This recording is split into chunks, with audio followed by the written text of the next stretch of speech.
Hi everyone, from me, Brent Graham. It's Thursday night, not a regular time, and a bit of a late start for those in South Africa, 10:30. It's because I had to go watch my son play varsity rugby in Pretoria, and I could only get back by 9:30. We eventually managed to coordinate it for a bit of a late start. So something a little bit different. I'll be interested to see how many guys we actually get joining us. But let's start by introducing the guests. I'm going to start at the top of my screen there. It's at the Crow Tips. Chris, I gather that you were just about to nod off when you remembered you had to come on the show. Yes, I was indeed. I was busy following my ACCA for Thursday night in the darts and was, slowly closing the eyes, getting heavy there. But we're back in the game and raring to go and happy to be with you boys again, of course. Excellent. Well, looking forward to your thoughts on the weekend's rugby. I mean, down below, of course, if we're talking about a late start, it's a bit of a later start for him than he's used to. But, of course, it's in the morning there in New Zealand. Nathan, good to have you back on the show, man. Looking forward to the weekend, I'm sure. Yeah, absolutely. Yeah, it's a bit more of a civilized time for me there. So it's sort of 8:30 in the morning now. So time to get a couple of coffees in. So, yeah, raring to go. Well, Mark Dumpy joining us, so at least we know we've got one live viewer coming in there from Ireland. Mark saying, I look suntan. And I must say, Mark, I've actually started a bit of rugby coaching at the local high school in the last couple of weeks. So, yeah, I've been spending a lot of time out in the sun. I was also away in Durban. So I think this is probably a genuine tan as opposed to just something wrong with the lighting. I'm not too sure about that, though. But anyways, gents, looking forward to some good rugby. Tonight we're going to cover the Super Rugby, of course. And we'll also look at the Champions Cup semi-finals. I got one solid play there, but very interested to hear what you boys like. And then also the Challenge Cup, we'll touch on that as well. Just a quick one. Chris, did you happen to catch the under-20 games this morning, the Rugby Championships? A bit of them, yeah, not all of it. But yeah, quite obviously just terrible conditions, right? So they're just different style of game going on there. But yeah, interesting. I say in and out. I saw some comments that it looks that South Africa were lucky to possibly get the draw. I mean, Nathan can comment on that, I guess. But so we'll take the draw and run against New Zealand any day. So yeah, and I see Argentina did the business there. Yeah, I was a wee bit disappointed because I flicked onto the forum and saw some comments about it and some comments about the conditions, and I thought, okay, well, I'll jump onto one of the bookmakers and see what the prices are, and was already 20 minutes into the game, so I was a little bit disappointed about that because it sounded like the unders would have been a good play, but so I ended up putting it on the TV about 20 minutes gone and hadn't missed anything because of course it was still 0-0 at that point, but yeah, obviously conditions played a huge part in it, and yeah, it was a draw. A draw was probably a fair result. Yeah, I must say, just from my side, I kind of switched on the first game and it already started, and I was like kicking myself for not getting a conditions report. But I was amazed to find that bookmakers still had under 51.5 and under 52.5 points on the Australia game, despite the fact that it was taking place at the same venue. And I must admit, not all the bookies had it, and it wasn't one of those situations where I wanted to pound them. That's how you get your account limited quite heavily as well.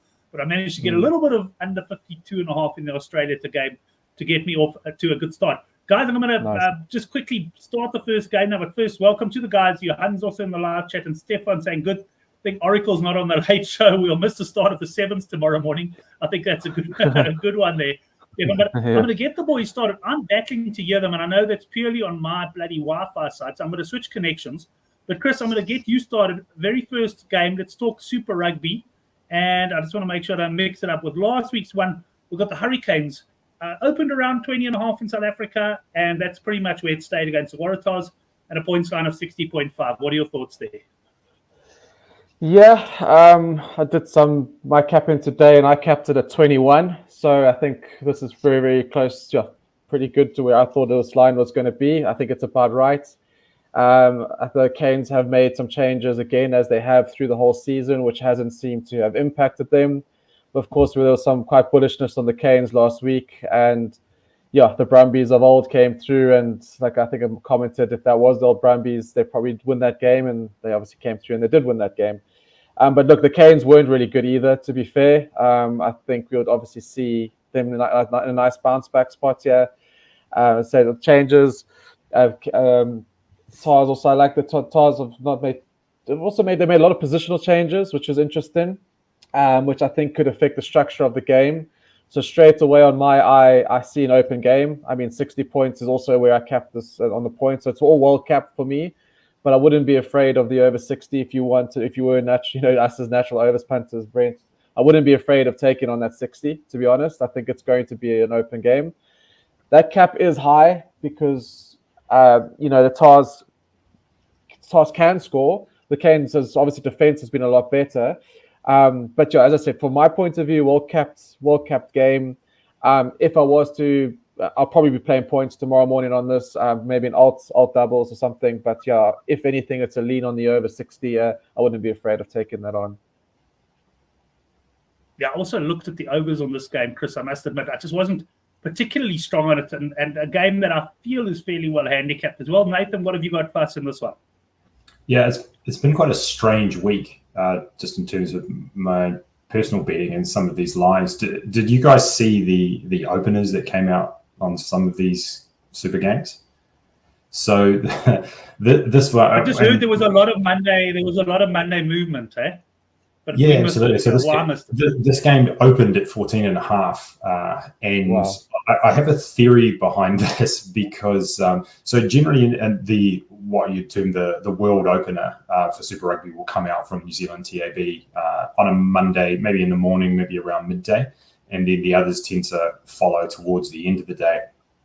You'll see the odd bookmaker come out with a line, not long after the TAB, and they'll be random ones. So if you see a Russian bookmaker coming up with a Super Rugby line, you can be pretty sure they're copying it straight off the TAB. And I think some of the others, at least partially, so Bet365, for example, are probably looking to the TAB's initial line before setting out some of their own. And the others will generally follow what Bet365 are doing. So there's some sort of market dynamics going on there in terms of who the market makers are. For Northern Hemisphere, completely the opposite. I think TAB, they don't come out first. They're waiting to see what Bet365 and the others are doing, and then probably following along with where they're setting their lines. Now, this week was interesting because Bet365 have gone through a little bit of a rebrand. TAB in New Zealand have gone through a bit of a rebrand, and their website was down for a big chunk of Monday. I think it didn't come back on until perhaps Monday night, and I suspect because of that, they didn't put out any openers. I think they were all probably busy doing other things. And so Bet365 were kind of first to market. And it just made me think that perhaps because they're generally, and this is just my opinion, if they're taking a bit of a guide from what the TAB are doing, without that guide this Monday, they probably were just sort of coming up with some numbers maybe off the top of their heads, or I have no idea. But they were wildly off with some of these, and some of the line movements have been pretty extreme, probably the most extreme I've seen across a whole slate of games. Wow. So yeah, this one, as I said, this one opened 14.5. Where it is here, I think it's probably about right. It might be a touch high, but I think it's more that the Canes starting team is a bit sort of mix and match, and I don't normally go in for some of these sort of exotic bets. I don't generally go in for anything that I can't kind of back test or that I don't have the data to prove. But in this case, I'm sort of thinking that maybe a Tars on the first half handicap and maybe Canes on the full game, something along those lines. So you can do that with a bet builder. You could probably throw in, and I looked at this earlier, throw in second half being the highest scoring, and you can get to about 7-1. 7-1 on a bet builder there. So, as I said, not something I would normally do, but in this case, it sort of screams that maybe something a bit more interesting might be on the cards. Yeah. Well, I see Chris nodding there, and I know, Chris, you like your bet builders.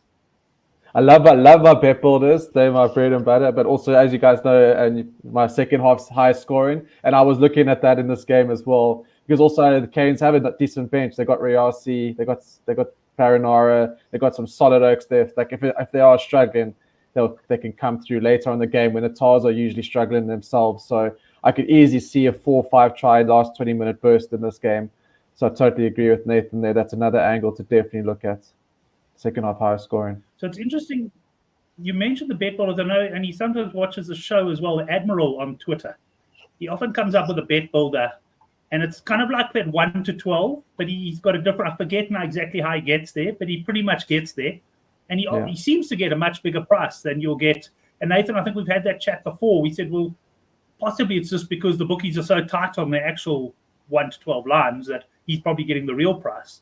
But yeah, it certainly is this bet builder. I've never taken one, but probably something I've got to have a look at some stage.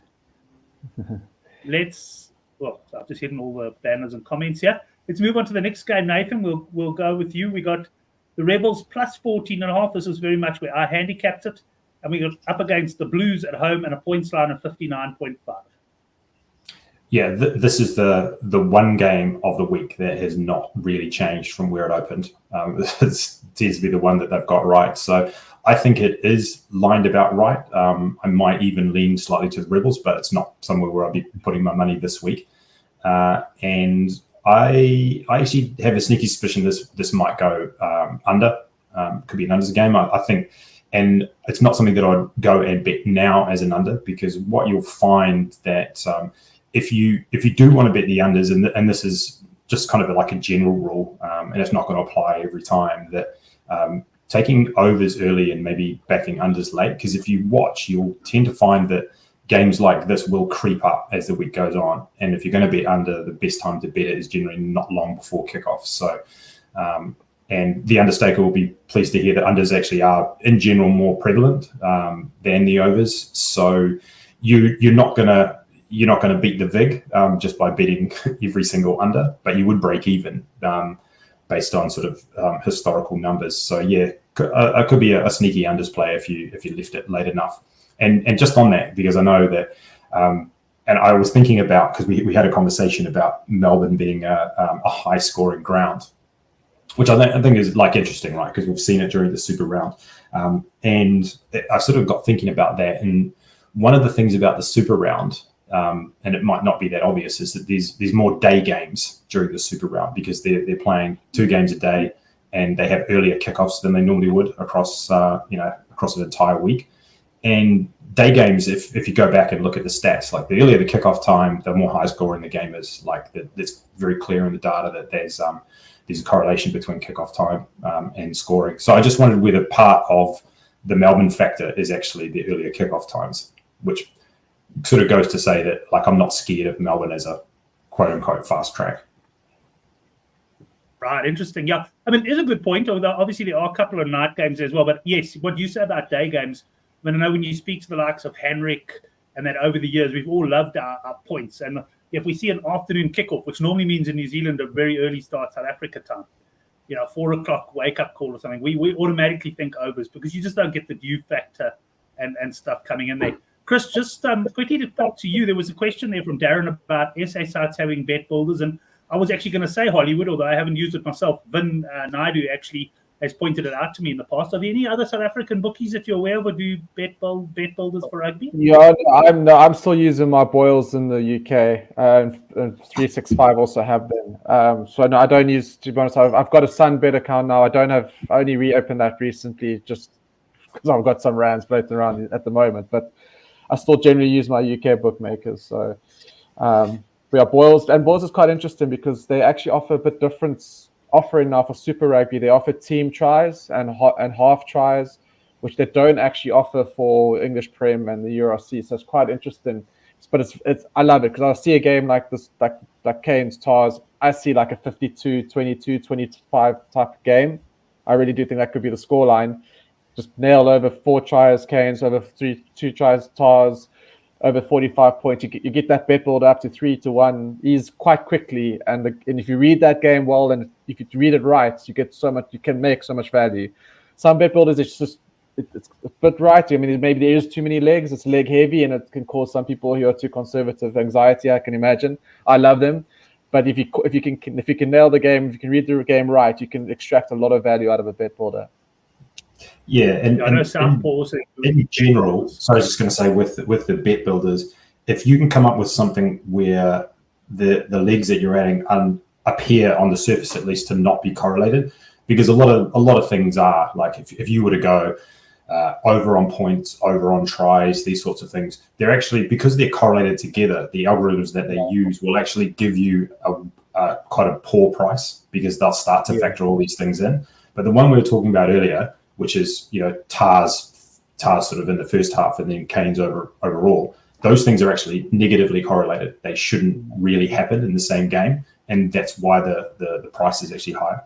Yeah, well, for instance, you get points first half and second half. So if I'm reading again a second half higher score, I'll take like the over 25 points in the second half or 27. And again, that's not correlated. Well, it probably is, but I'm just saying in terms of when I'm working it out. But that type of leg certainly adds the value if I'm reading that game like that and it comes in. Yeah. If you've got a game script in mind, you can fashion a bet build. But some don't have value. Some are a bit of a stretch, and then you do miss by the odd points on the leg. You're like, I shouldn't have thrown that in just to get it around even or something. But then again, that's the discipline. That's where you got to be strong. Yeah, that's like throwing in your accumulator. You throw in that 1 to 5 shot at the end just to round you up to 10 to 1. Yeah, I'm hands up, man. It drives me insane when it misses because I do that. I want to punch walls, man. Right, Chris. Well, we'll stick with you because I don't think I got your opinion on the Rebels against the Blues. Oh, yeah. So, another interesting one. Yeah, I also capped it. I had it at 14, actually. 12, sorry. So a little bit lower. So that's why I shook my head with Nathan there. If anything, I would lean on the Rebels. But again, the Rebels is one of those teams like the Force. I don't dive in head first to back them no matter what. Blues, obviously, I had caught the Reds plus against them last week, but this is again a different week, different team. I agree the points is high, and I'm not diving to go. I said I wouldn't be afraid of the overs in the Canes game. I would be a little bit afraid of the overs in this game because Blues. I actually thought the Reds and Blues would be a bit of a scrappy game. This could be now the reverse. This could be the game now that the Blues get sucked into a dogfight with the Rebels. However, saying that, they both obviously can league points. So, yeah, again, well capped from my point of view. But I would have also 59, 60 points. I capped it at 12. So, again, very close on my cap-in. So, again, not very strong views. I'm not going to do real. I just don't see have the strength to put back the Rebels at a plus 14 against a Blues side. So I'll probably at this stage is nothing. Yeah, it'll be a lean on the slide unders, but again, very low confidence. Yeah, interesting. I was actually looking at the overs on this game, but also not, these point lines are high, not with any confidence there. And the thing that does put me off a bit is the Blues defense is so good. The Rebels are generally good for some points at home. I think if you look, and I haven't got it in front of me now, the recent head-to-heads between these sides have had a couple of really high-scoring games. So, yeah, I guess all of us in the same boat here in the sense that I don't think any of us are particularly strong on anything here. But gun to my head, I will probably go in overs here, but not for a big play. Yeah, I mean, you've got Tupou back in the mix there. Blues have got a debutant in the front row. That could play a factor. You never know. Rebels might actually get some parity at least up there. They've got Proctor there again back in the midfield, taking Durngano out, which he was a hazard in the midfield for me. So that could solidify the Rebels there as well. Yeah, it'll be interesting. It's just Rebels games are often they know my existence. I stress on a Friday morning when the Rebels are playing and I've got money on them. But I will have a bet, but I haven't decided yet. Yeah, you can decide closer to the time. There are just some different comments coming in. Blake reckons Rebels to score some points this week. And the Admiral, who we spoke about earlier, has come in and said go on the unders Rebels there with that Blues defense. Chris, we're going to stick with you. Next game, we did get a bit of betting movement here, although I think it opened, I think overseas it was sort of plus 6.5 Pasifika, plus 7.5 perhaps. And that quickly came into plus 2.5 when it opened in South Africa. And I'm assuming I might have missed a move here or there. But subsequent more money for Pasifika. They're now favorites. Of course, the big thing is this will be Pacifica's first proper home game of the season. They've generally been playing their matches in New Zealand. Now they play at home. They play against the Highlanders side that have been hell of a disappointing. So we've got a minus 2.5 handicap here for the home team, Chris, and a points line of 53.5. Yeah, this is again another tricky one, right? And again, I kept this at 1. I had Highlanders by 1 in my initial. So normally what I like to do is I'll cap completely blind. I won't look at refs, teams, team sheets, anything. Just be what I know about rugby, cap it. And then as the weeks and the information comes in, as you know, but that's why, unfortunately, I may be a bit pissed. I wish I did, but I'm not in the habit of logging on a Monday and checking lines because I know shoot punters that plus 7, brilliant. or 6, whatever it was. But I'm not in that routine. That's my routine, as I say. I just gather information. I like to place my bets as close to game time as possible. But saying that again, like I said, World Cup, yeah. I mean, obviously the Highlanders have just been absolute dog shit, right? Let's be fair. How can you back them? That's obviously why that line obviously moved like they did, and rightly so. Because if I saw Pasifika +6 on Monday, I would have got some money in, because that was way wrong. So where it is now is about right, actually. I would say. I think Pacific going to be super charged. I'm sure, to be playing in Tonga. Highlanders, I mean they've got good players there, but again now Patchell's in, Patchell's out again now. New fly half, that always disrupts the rhythm. They can't score anyway at the best of days. They say rain. They're saying there could be rain around. Yeah, it's probably going to be humid and muggy. But then I've noticed that those games in Suva sometimes store high, so not all the time, but obviously it depends how humid it is and how the guys are reacting. But yeah, again, I'm going to be honest. I know there's nothing strong again. Yeah, but I'm hoping for a good Pasifika performance, and I hope they win. I think if again it's a lean, small lean or low confidence Pasifika win, because I still think the Highlanders are a better side, and I always like to back what I see on paper on my eye is the better team. But hey, look, that Highlanders have been rocked, and also I do believe they've got to bounce back at some point. You can't go, they've been crap to look at this Crusaders, they were crap with the force, and then they hammered the Rebels, right? So Highlanders can easily bounce back, and I love bounce back spots. Because I don't know. It's World Cup. It's going to be close. I don't know who will win. I hope will win. The points line feels very low. You know me, Brent, look at it. Anything under 55, my ears are pricked. So, but I don't know. Both of these teams are the lowest scoring teams in the comp, right? Doesn't necessarily mean they won't score. But that's obviously why it's so low. I suppose, yeah. If I'm going to start eyeing up on Saturday, I'll probably put some outline somewhere in the 40 game. But there's no confidence here. There are other games to target. There's no point in the emotion for financially. Chris, I've got to say, you gave the Oracle a run for his money with that analysis. So, when I'm on the fence, I ramble. I know when I'm on the fence, I ramble. When I'm on the fence, I ramble. I know. If I'm sure that it's short and sweet, and that's why, and off we go. No, 100%. Let's go to Nathan on this one. Nathan, look, I actually did handicap this one, and I sort of stick my hand up and say I got it wrong. I even knowing that the Pacific were at home, I still thought the Highlanders would start favourites. But the problem with either the Pacific or the Highlanders is like both teams have been so poor of late. It's really hard to back anyone with confidence. Do you have anything firm for us here? Not really, because the Highlanders just sort of find new ways to disappoint. We talked about them last week, and even at that point, when I was saying if you went through the team sort of position by position or in terms of position groups, I thought that at least they'll have some advantage probably over the Force in terms of the front row. And early on in that Force game, they actually did get off to a reasonable start in terms of the scrummaging, but by the end of the game, they were getting pinged for scrums, and I thought, well, that's the one real advantage I thought they had was kind of gone, and that was even with De Groot on the field. De Groot's not playing this week, so I think that's a blow. It's a real patchwork-looking team for the Highlanders now. I just think they're just churning through combinations, trying to find anything that potentially will work. We're back to Cam Miller now because Reece Patchell's out. It's hard to have a lot of confidence in them, but at the same time, I think -2.5 is a little bit too far. Goes to what Chris is saying, that they probably still are marginally the better team. It's a tricky one because I think trying to handicap the home advantage in this venue is difficult because I think we've only ever seen it once. Well, sorry, we've actually never seen it. I tell a lie because the other game was in Samoa. So again, a home advantage that we've never seen. One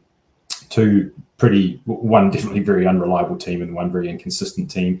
I could get this game being sort of a coin toss, which I suppose is not far from a coin toss at -2.5. So I don't think I'd be touching it at that current number.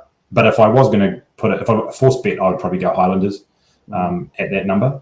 But I am interested in the points, and I'm interested to wait probably closer to kickoff again and see if the conditions are, because the thing is that, again, we talk about these tropical climates where it will say rain every single day in the forecast, because that's just the way it goes. Like at some point it is going to rain, but it doesn't mean that it's going to be raining all day, and it doesn't mean that it's going to be raining around kickoff time. You really need to be paying attention. So, when it pops up on the TV and you see the sun streaming down in Nuku'alofa, I'd actually be keen to back the overs here. So I think there's potential there for that. So again, it's probably a late play on the overs if the conditions look okay. I will stick with you for the next game. Just a quick one. There's no Ethan de Groot for the Highlanders as well. It's probably one of their best players, so could factor that in, especially up front against these Islander teams. Those are advantages for the Australian New Zealand teams. Chris is determined not to let that game go, Chris? Well, basically, we spent 10 minutes saying no bet. Right. Let's move on to the Crusaders. Reds, Nathan, minus 10.5 Crusaders, and a points line here of 52.5. Yeah, I think at the current number, I'm probably still leaning towards the Crusaders.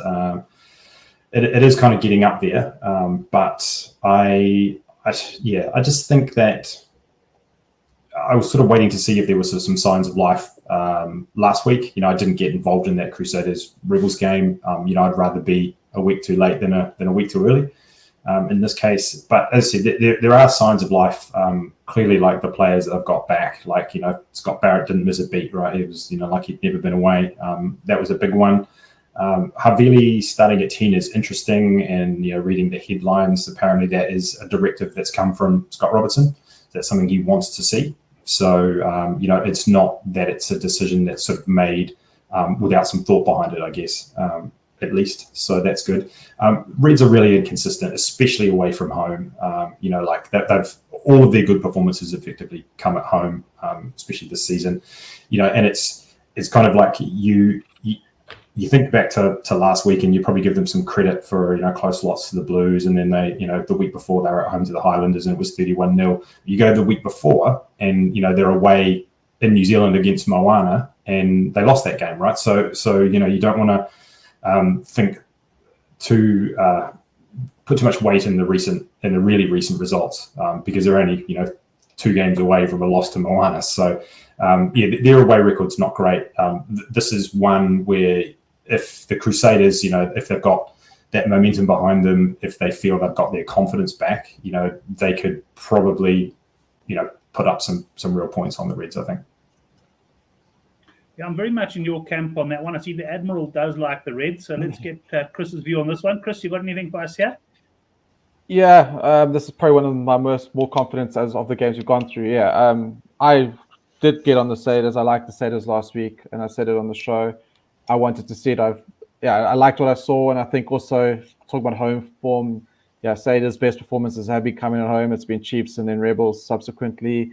Say Reds away. I must be honest, still very much, no matter what type of form Aussie teams are at home in Oz, I just never back them in New Zealand. Just trends just show that they still struggle. And I just think after quite a big performance there as well against the Blues, also some changes as well. I like the Crusaders in the spot as well. I think they can cover this cap, and I think this points line is also too low. I think this is a nice, solid, confident overs. I think this is a nice overcorrection here. I think the Crusaders will put some points, and Reds will probably get some points as well because the Crusaders' defense isn't just what it was. But I think over 52 is too low. I'm projecting this one at 55. So yeah, I'm actually on here. Yeah. So nice overs play there on 52.5. Yeah, Crusaders also was on them last week against with the Rebels, and I mean they did perform well. I think it was 39-0 or something in the end. But yeah, still I do like them here. I am leaning Crusaders, but yeah, just want to see them do it a couple of weeks in a row before I get too excited about them as well. But I like that points line play. Chris will bring you in on the next one. No, let's go. Yeah, let's move. Oh, sorry. No, let's go. I'm I thought you wanted to go back to the Pasifika game. I did. No. Oh, yeah. No. We'll go back there. Don't worry. Chiefs, there has been money on this one. Opened around 20.5, I think. Certainly here in South Africa might have been one of those bigger movers prior to that. But Chiefs minus 23.5 money has come for them against the Force, and a points line here of 59.5. Chris, what you got for us? Yeah, again, eyes closed, capping. I capped it at 24, so this is the one I got spot on with the bookies there. So again, right on where I thought it would be. But again, at the same time, I know Chiefs again have made changes as well, but I wouldn't be afraid of Chiefs changes. Chiefs at home. Force, I just got 6 points against the Highlanders, but I don't think you could read so much into that game. I wouldn't be afraid to take Chiefs at minus 23 either. I think they're going to be too strong for the Force. So a medium punt on the minus 23. So I don't normally go minus 23, but I just think Chiefs are just such a far superior side, and teams like the Chiefs and Blues and Canes have proven that they can pull away from the Force, and I don't think the Force are good enough to live with the Chiefs. So if it was going to go on the minus 23, I think they clear the cap here and don't. Again, 59 high. I wish it was about 57. But again, there should be plenty of points in this game, so don't be afraid of taking on the overs or get it in an alt, get it 55 alt with over 57 in Crusaders, and you got yourself close to a decent, nice doubles there, or for 48. So yeah, I'll probably play it out points, but yeah, I think the Chiefs cover this cap. I remember a few weeks ago, Oracle very confident on the minus 28.5. I think it was against Pasifika, and they romped in by about 50 or 60 points. So certainly this is a game that could blow out. I must tell you, Nathan, last week I took a bet, and this is where my weekend turned for the worse. I went unders, Highlanders against Force. I mean, loved every minute of the game. Yeah, it was a shocking game. 7-6. Yeah. I log into my account, and I'm keep refreshing, saying, why won't the bookmaker result it? Until I went and looked, and I actually backed overs. Can you believe it? Oh, no. And from there, my weekend, even my golfers went backwards from there. It was just one of those things. And I'm a terrible feeling because what a shocking game it was. But what do you make of this one? Yeah, that was the turning point for you. I've done that before as well, but I've actually realised my mistake straight away. So if you're fortunate enough to do it with a bookmaker that lets you cash out, then you can generally get away with it. But I've had moments where I've had to kind of take my licks and just bet the other side and lose the vig. So yeah, I feel for you there.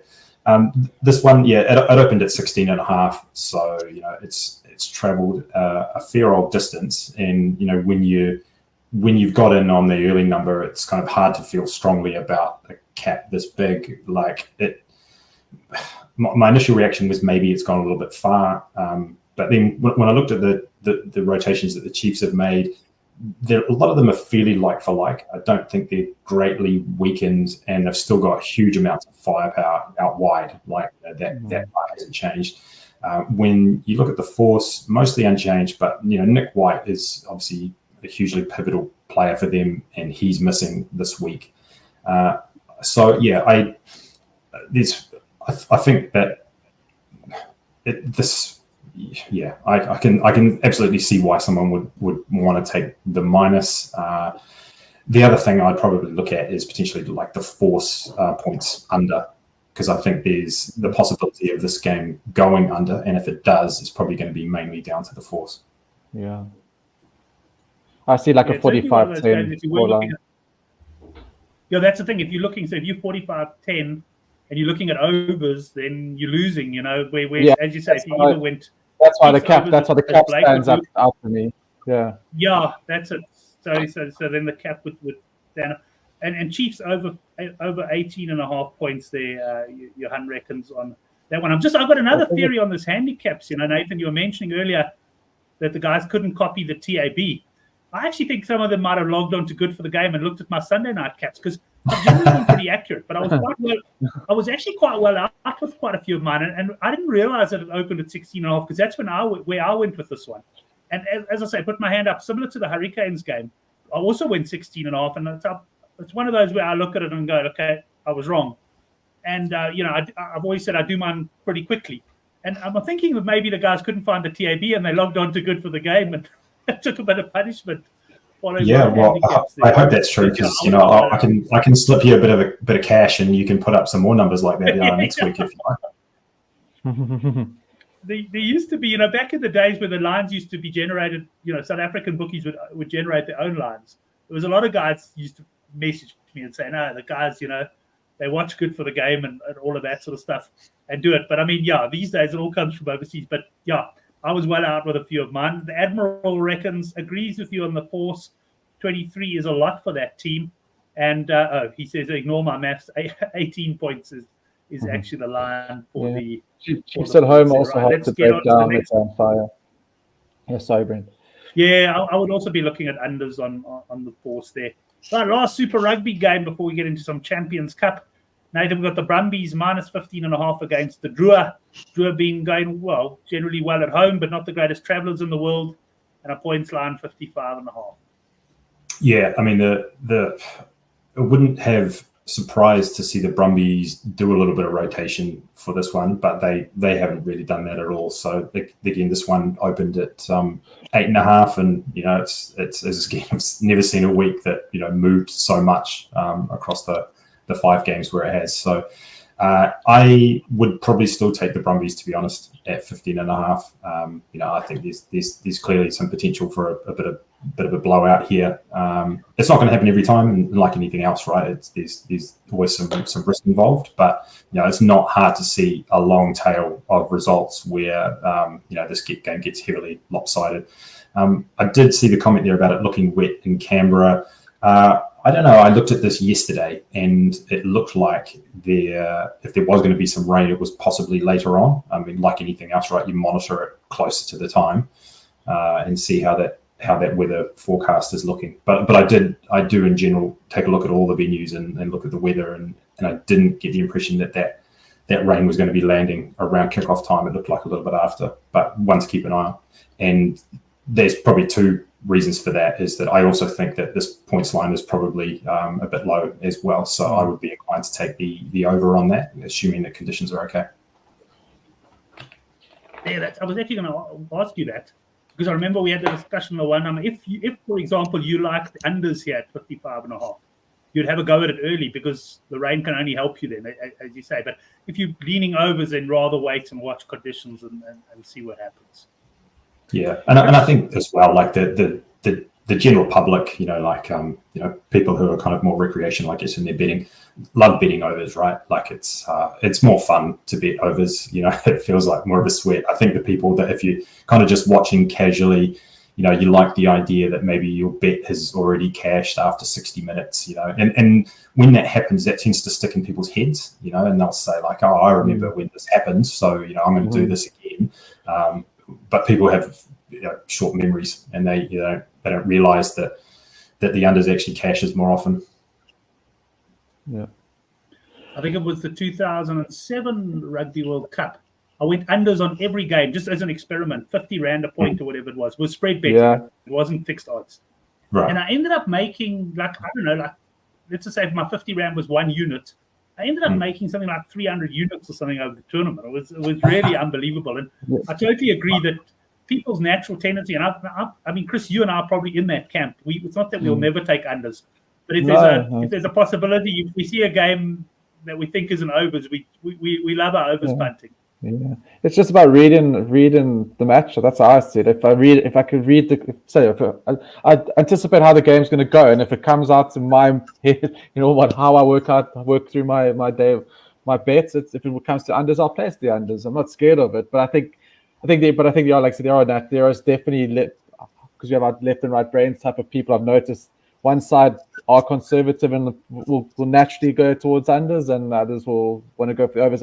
But like I say, betting overs is more fun, right? For us casual degenerates, like the overs is the popular bet. People freak out on the unders bets, but like last week, Highlanders and Force just stood out as an unders game, right? There was no ways I was going to go put any money on the overs there, right? Yep. Because you could read that was going to be a shit fest.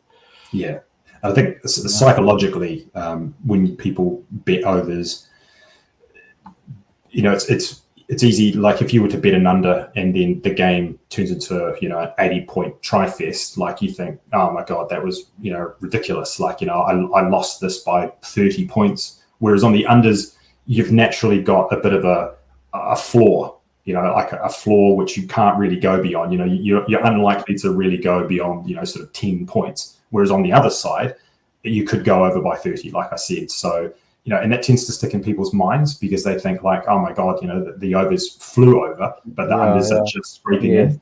And that's not the right way to be thinking about it because it's not telling you overall what the probability of it falling on either side of that line is.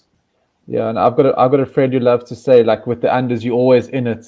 Your bet's winning until it's losing. obviously, I say, well, your bet's lose, my bet's losing until I win it. So yeah. And Chris, what do you have for us on this game? Oh yeah. I'm also very firmly in the Brumbies camp. Yeah, totally agree. And I think Drua, poor traveling team. I think Brumbies, if they just bring the form that they showed last week, they should easily take care of the Drua. Yeah. So also like -15, you can even look at the Brumbies points. It's a 35. I think it's high, but they could again the conditions conducive. But I think that could be even better for Brumbies. They'll just smash a few more than tries, 2 or 3 more than tries. I think they'll still keep the scoreboard ticking even if it is wet because they'll just dominate the Jura's pack on the 5 meters out. So yeah, don't be afraid of that. I think if the weather depends how bad it is, right? Waterlogged pitches are a problem like this morning. That's a problem. That's going to keep the scores right down. But some rain and wet fields, these guys are a lot more skillful in the wet these days, if you've noticed. So I certainly think they are. So sometimes the rain isn't too much of a factor. So yeah, I wouldn't be afraid if it is wet, to still back the Brumbies. I like the Brumbies quite firmly. Right, let's move on to some Champions Cup. We've got the 2 semi-finals taking place. This game at Croke Park, and it's Leinster -13.5 v Northampton. I got the good for the game preview up fairly early on this one, not because I expected movement, but just because I didn't figure there would be a lot of movement, and I'm quite happy to get my bet down. I'll share that with you after Chris has told us what he fancies in this one. To be honest, I haven't looked into it greatly. What I do firmly believe it's going to be a Leinster Toulouse final. So I do know for sure Leinster will win in this game. Even though I love Northampton, I think if you've noticed, Brent, even from 2 seasons ago, I was watching Northampton and I got a lot of on the right side of Northampton with some results because you could see they were well coached and a great team, and now they're flourishing and they're a great side. They're a well-oiled machine, well balanced, and I think they could cause Leinster some problems. But I just think Leinster, I think they're just this type of game. If they're up for it, they'll probably still be way too strong for Northampton in the end. And I think the Caps. To be honest, I haven't capped this game. I looked at the Caps yet, so I'm not quite sure. I think Northampton could cause problems, but I think essentially Leinster will win well. So maybe 10. I think that Cap's quite high. Semi. I know, Brett, we've spoken about this with semis. You sometimes think knockout games are going to be closer because it's a knockout game, but the cream ultimately rises to the top, and sometimes you do get blowout semi-final results. This could happen here. I think maybe the Saints could live with them, and then Leinster could go away. But I just think Northampton are a really good side. So again, at a push, I would take the plus here. But obviously, Leinster, they could do that. If they play like they did against La Rochelle, then it's going to be a bit difficult. But at this point in time, I would be on the plus. But again, low confidence. Right, yeah. No, I mean, Chris, you're right. I mean, I'll go further. I'm very much, if I like the favourite to win in a playoff match, I'm very much tend to be in the minus camp because the losing team's no longer going to take that kick when they're 10-0 down or 10 points down to get the bonus point. And the team who's out in front is generally happy to accumulate points. So I'll tell you straight up, Nathan, on this one, I'm making Leinster a solid play at -13.5. I did a bit of research on this one. Now, bear in mind they've lost the last 2 finals, but their last 5 knockout matches in the Champions Cup have all been won by 14 points or more. I think Leicester pushed them to within 14. They beat La Rochelle by 27 in the last round. For me, they've got a fresh, a very fresh team, having sent their sort of B/C side over to South Africa. So I personally think, I thought this one through, I think Leinster on the minus for me, but it is a high cap at the end of the day, and I could certainly understand why guys would lean the other way. What's your views? Yeah, I'm the same in that I haven't done a huge amount of analysis on both of these two games. I sort of agree with those comments that in terms of a knockout game, you would normally expect it to be close, but this isn't the final, right? So in the final, if it's the last game of the season, people just play to the end, no matter what, because they're going to be on the beach the next day or whatever, so they're not bothered. There's nothing else, coming afterwards. I think for Northampton, they will probably look at where they've got to as being a success already to some extent. They still have other things to play for. They'll be eyeing up a premiership trophy.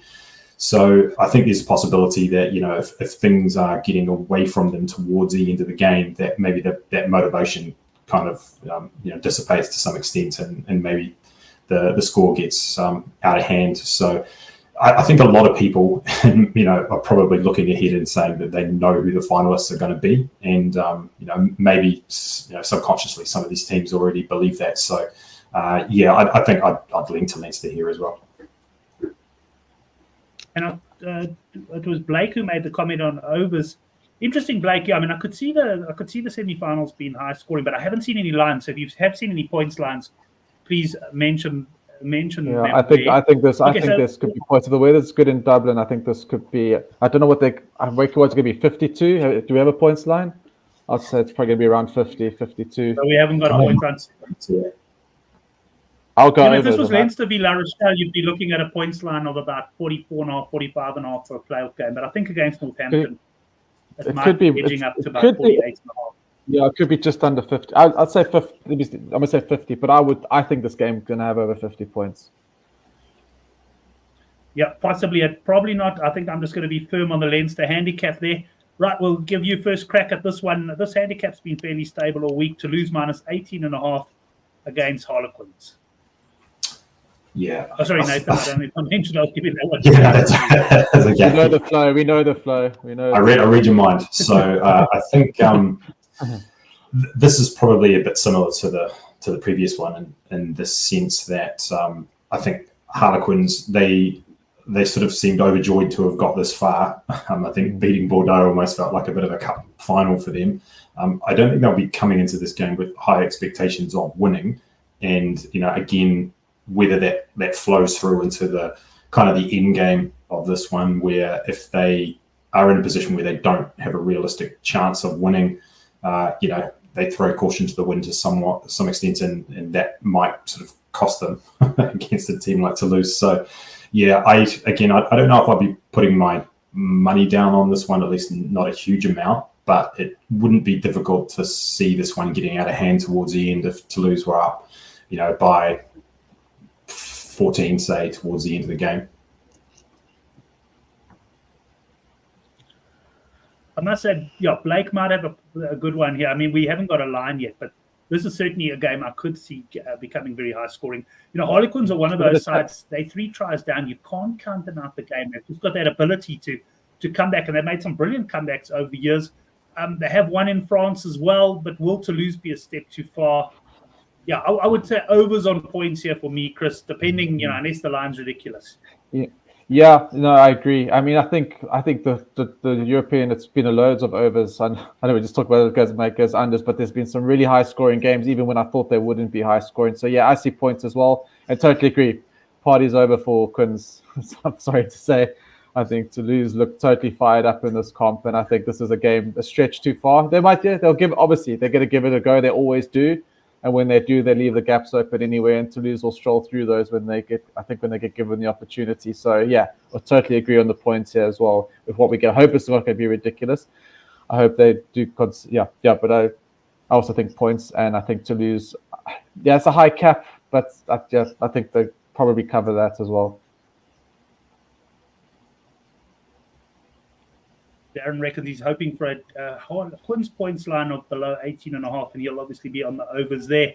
Right, let's move Challenge Cup now. The Sharks up against Clermont, Chris. And this one, I might even be getting confused, but I think at some point Sharks went from favourites to underdogs, and I think they might be back to favourites here now. That's right. It seems to be hovering either side of the line. I mean, it is a tough one, this, because French teams generally don't travel well, but if Clermont bring their A game, they're going to get the Sharks, who let's face it, have come right in recent weeks, but still aren't exactly really impressing that much. No. Yeah, it's a tough one, though. No. So I'll pretty much let you guys play me, Chris, and you. No, well, yeah. I mean, I wasn't watching. I can imagine the line move like that because my head's been doing that on this game myself. So totally understand that. But also, I don't understand I'll be honest. I don't understand the favoritism for the Sharks because, I mean, they couldn't even put the mighty Scarlets away last week. I think they didn't even beat the Cap, did they? I don't think they did in the end. So who's going to tell us that we're going to go? They're going to go beat Clermont. I mean, it's a completely different game, different team. I know they're playing in England, right? They're playing in London, if I'm not mistaken. That's right. Yeah. So it's both away games. Yes, at the Stoop. Yeah, I'd forgotten about that. Yeah. So no, I don't have zero confidence in the Sharks, and for me, if Clermont come and bring the A game, they're too good for the Sharks at this point in time. Even with the players the Sharks have. Sharks just haven't had a season unless they bring one big fire out big game out of the pockets, which they could do, of course. But we've been waiting for that all bloody season. It just doesn't seem. There has to be issues in that camp, and when there's issues in that camp, it's hard for players to get themselves up unless they obviously can galvanize them. But point is, I actually think Clermont at this point in time is a better side. I would have Clermont as the -2. Clermont as the -2.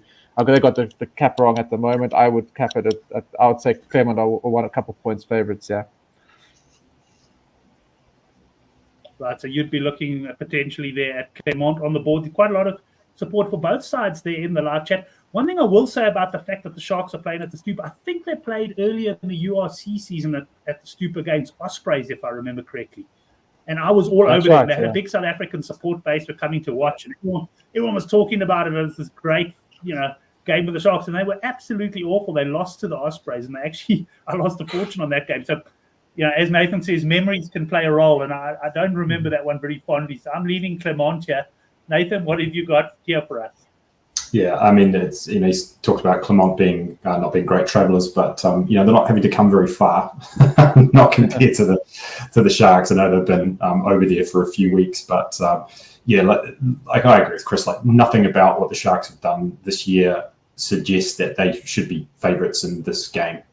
Basically, and I think the fact that the line has kind of flip-flopped a couple of times in a funny way, like when I saw that this line had reversed, because I thought it's sort of you've missed the boat there, but it looks like the boat's come back. So yeah, I think and wouldn't necessarily even need to take the cap. It might be that just Clermont on the money line might be a good enough bet. And who? I'm not saying Ulster were good because Ulster have been bad this season. Who did they beat in the round of 60? Because they hammered. In the live chat, they hammered Ulster, which was surprising. I actually had Ulster on the cap there. I thought they would definitely not pull away from Ulster, but they did. But who did they beat? There was also Press's performance the week before in the round of 16. So yeah, anyway, Clermont. I think Clermont are the tight side to be on. Yeah. Right, last game, gents, before we wrap up with best bets. Gloucester -5.5, Nathan, against Benetton. This handicap's also bounced, but stayed in this sort of region. I've seen 6.5, 4.5, back to 5.5. Not sure where it opened. Yeah, no, I'm not sure where it opened either. Gloucester are a funny team because their position in the Premiership table obviously isn't great, but they're actually not a bad team. They're just playing in a league, I think, where there's quite a lot of parity, and you don't have to be very far off the pace to end up kind of bottom of the table, or second bottom. Newcastle, obviously, different kettle of fish. So I fancy Gloucester here. Benetton are decent. They've got a good position on the URC table, but I don't know if that's a reflection of the overall quality of the teams. So I think Gloucester at home, as I said, with a decent team, I think they should cover this one. Right, Chris, I didn't have any firm views on this one, but I was leaning a little bit towards Gloucester at home as well. Yeah, Gloucester. Yeah, Gloucester at home. Caps well capped. I've got Gloucester winning between 3 and 5. Again, not properly analysed it, but this cap looks well set. Looks right, and I think Gloucester will do the business. But I think Benetton will take them all the way to the end. Right, that brings us to the best bets on the show. Chris, we'll start with you. What are your best bets for the weekend? Sure. there's a few I like, not like to say heavily sticking up, but the best ones I like is I'm keen to call the Canes Tars will go over 60. It just looks right. I've set for that to happen. Famous last words. Crusaders versus Reds over 52. That's way too low. I love that number. Even I've just got to pay that number anyway. It's just far too low for what I was expecting. Also, like the Chiefs minus 24, and I like the overs in the two European bigger competition semi-finals. Johan coming in with his treble there. Canes Tars over 60.5, so he's aligned with you there. Crusaders Reds over 52.5. Yeah, Brumbies minus 15.5. And has anyone ever seen Johan and Chris in the same room? I'm wondering now if they're not the same person. I forgot about the Brumbies as well. That Brumbies is definitely another strong one there. Same level as those. So one thing I can tell you, if Johan makes money this week, Chris will make money. And yeah, I'll send my bank details for my commission. Yeah. Right, Nathan, your best bets. Well, I'm going to be very boring and actually sort of go for a lot of the same things. So I like the Brumbies and on the minus as well. I like the Crusaders Reds game to go over. I like the Brumbies Drua game to go over, and the Moana Highlanders game. As I said, like probably like a sneaky one just to wait, see what the conditions are like. But I don't mind the over on that one either. Yeah, well, the numbers are low. You've got to pay the numbers there. Sorry, Chris? No. So yeah, those numbers are low. I mean, just to play in the number, you got to be interested in playing either way. Just that you can go. Yeah, the other numbers good. Go over.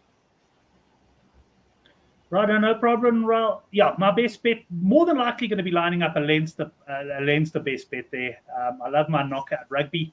So we'll ponder that and obviously come up with an ACA in tomorrow's newsletter. There is a link below for those of you who are not subscribed yet.